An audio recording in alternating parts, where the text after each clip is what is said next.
The only way our environment can sustain us is by us supporting it, by ensuring the right environmental practices. Now, in order to ensure this, the Lagos State government hashed the Cleaner Lagos initiative. However, there are still areas unclear as the PSP operators have been reintegrated into keeping the streets clean again. We had a chat with the Commissioner for the Environment on getting these issues thrashed once and for all. Hang on for details. With the population put at about 20 million people, 2,000 industrial complexes and 15,000 commercial outfits, waste generation in Lagos may well exceed 13,000 metric tons daily, going by the World Bank reports that puts per capita waste generation at 1.2 kilogram per person.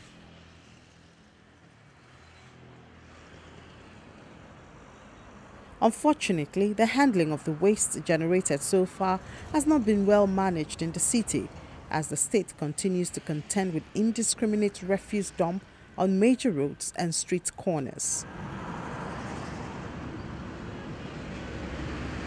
According to a waste consultant, this surge in indiscriminate dumping of refuse is as a result of some sore points in the Cleaner Lagos initiative. The government has made an announcement to carry out what they call an intervention. An intervention is where they hire the same trucks of these PSP operators to go onto the high roads to pick up waste. So guess what happened, Chris? Majority of the people now realize that, hold on, if I dump my waste on the highway, it will be a free of charge. If I allow the PSP to collect it, I will have to pay the 1,000 or so. So guess what? At least that's caused an increase in the volume of waste going onto the highways. And that mainly, and of course, illegal dumping of waste. And that has resulted to a high increase in the volume of waste on the highway. So that's the situation that we have ourselves. Lagos does not have a waste problem. Lagos currently has a waste management problem. While Visionscape may have been introduced into the Cleaner Lagos initiative, its lack of adequate capacity to handle waste generated in Lagos becomes glaring as these wastes still adorn our streets. This is one major reason it is important to build synergy with existing PSP operators who want a clear-cut definition of the rules of engagement. We are not against a Cleaner Lagos bringing in foreign direct investment into the industry in Lagos. However, this foreign direct investment should be targeted at areas of challenges, which are in the area of infrastructural development. We have no problem with the collection and transportation of all the waste, be it domestic, be it commercial, be it even the waste on the highway, which is the social waste. It was our responsibility. We are the one doing it on behalf of Loma.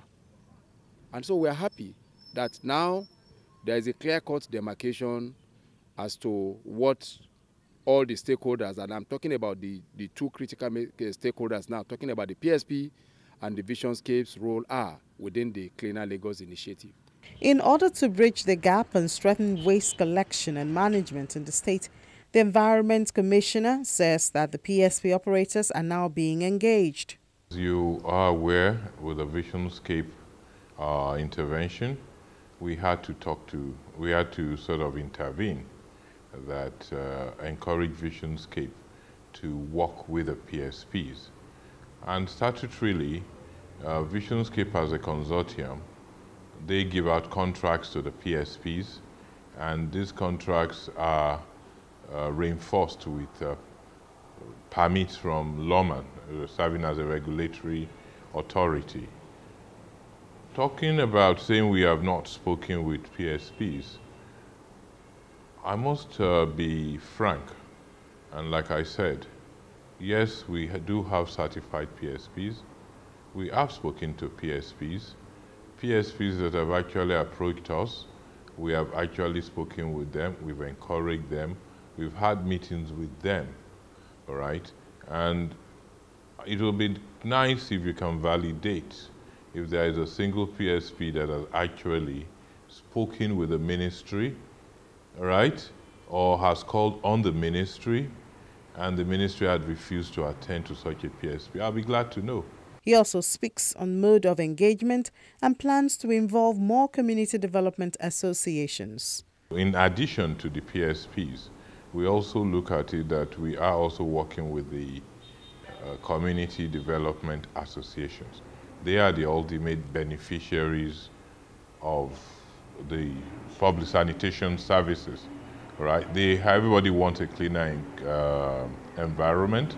They also key it into it.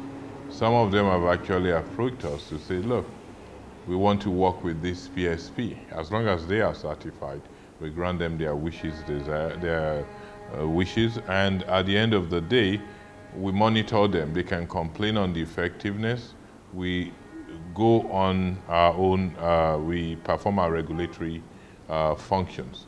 It has been encouraging, and we definitely hope it will have more stake into it. Last year, Lagos witnessed flooding in several places, which is attributed to the volume of downpour and blocked drainages. The commissioner says the state government is currently working on getting the canals free of impediments. The Office of the Drainages had been moved from Ministry of Environment to the Ministry of Public Works. That's well equipped, and they are also working with concessionaires to make sure that adequate precautions are taken. The last discussion with them is to work on a joint task force to be able to ensure that the silts that are removed from the drainage do not go back inside. We are all connected in one way or the other to our environment. Keeping it safe should be a collective responsibility. Otherwise, we may wake up to see an environment too battered to sustain us.